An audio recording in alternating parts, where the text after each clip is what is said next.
तो news nation की बड़ी कवरेज लगातार जारी है और न्यूज नेशन बड़े सवाल यहां पर खड़े कर रहा है महाराष्ट्र की सरकार से, बीएमसी के से, क्योंकि यहां पर पायल घोष को अब घर से बाहर नहीं निकलने दिया जा रहा है क्योंकि उनको एफआईआर दर्ज करानी है अनुराग कश्यप के खिलाफ। सीधा रुख करते हैं एक बार फिर पायल घोष के घर के बाहर हमारे सहयोगी राकेश है और उनके साथ में हमारे सहयोगी विकास भी जुड़े हुए हैं। राकेश, जरा विकास से भी समझने की कोशिश कीजिएगा, अगर आपके पास है वो, तो महाराष्ट्र में क्वारंटीन के नियम कहते क्या है, कंटेनमेंट जोन के नियम कहते क्या है? राकेश, मैं विकास से भी समझूंगा, लेकिन आप देखिए अनुराग, देखिए गाड़ियां लगातार आ जा रही हैं, गाड़ियों के आने जाने पर कोई रोक टोक नहीं है। ये कंटेनमेंट जोन की परिभाषा है बीएमसी की, जो बीएमसी ने नया परिभाषा तय कर दिया है। और आप देखिए जो इसमें लिखा गया है 188 के तहत कार्रवाई की जाएगी। इतनी गाड़ियां आ जा रही हैं, लोग आ जा रहे हैं, क्या उन पर 188 के तहत कार्रवाई हो रही है? क्या उस पर इस धारा का पालन किया जा रहा है?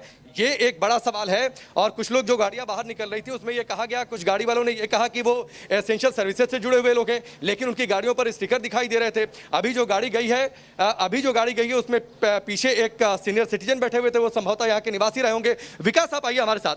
ये जो प्रतिबंधित क्षेत्र का पोस्टर लगा दिया गया है, हमने बीएमसी का किस तरीके से इस्तेमाल किया था शिवसेना ने कंगना रनौत के मसले में, ये हमने देखा था। बीएमसी को आगे कर दिया गया, एक बार फिर से उसी बीएमसी के जरिए पायल घोष को रोकने की कोशिश। जी बिल्कुल, देखिए ये बैनर दरअसल एक हथियार के तौर पर इस्तेमाल किया जा रहा है ताकि पायल घोष जो अपनी सोसाइटी से बाहर ना निकल सकें। और वो मैं ये बैनर पर क्या लिखा है वही पढ़ के समझाता हूँ ताकि शक की कोई गुंजाइश ही ना रहे, नीयत पूरी तरीके से साफ हो जाए। यहाँ पर लाल अक्षरों में साफ साफ लिखा है कि आदेश दिया जा रहा है कि इस क्षेत्र में रहने वाले लोग अपने घरों से बाहर ना निकलें और उसी तरीके से बाहर के लोग जो हैं इस सोसाइटी में प्रवेश ना करें। और इसका जो उल्लंघन करेगा उस पर धारा 188 मतलब सरकारी आदेश का उल्लंघन करने का और इसमें यह भी बता दें, सरकारी आदेश का उल्लंघन करते हैं 188 के तहत अगर केस दर्ज होता है तो उसमें सजा क्या हो सकती है? अधिकतम 6 महीने कारावास की सजा और 1000 रुपए दंड का प्रावधान। ये जो प्रावधान है वो है, यानी अगर सिर्फ 1 या 2 कोरोना के केस आते हैं पूरी सोसाइटी को सीज कर दिया जाता है, गेट पर कंटेनमेंट जोन का बोर्ड लगा दिया जाता है।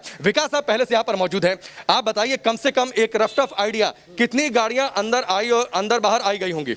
राकेश, 11:29 पर ये बोर्ड यहाँ पर लगा है और उसके बाद भी मैंने देखा है कि कई गाड़ियां जो हैं जी, मैं गिना तो नहीं हूं लेकिन मैं अंदाजा लगा सकता हूं कि तकरीबन 2 दर्जन गाड़ियां इस सोसाइटी के अंदर लगातार न्यूज नेशन पर पूरा देश इस वक्त इस सोसाइटी के अंदर और बाहर उन गाड़ियों को निकलते हुए देख रहा है। राकेश, ये बड़ी कवरेज लगातार जारी है, एक बार फिर आपका रुख करेंगे, यहां रुक रहे हैं कुछ देर के लिए। कई बड़े सवाल हैं जिसका जवाब ना सिर्फ बीएमसी को बल्कि शिवसेना को भी देना होगा। तुरंत हाजिर होते हैं।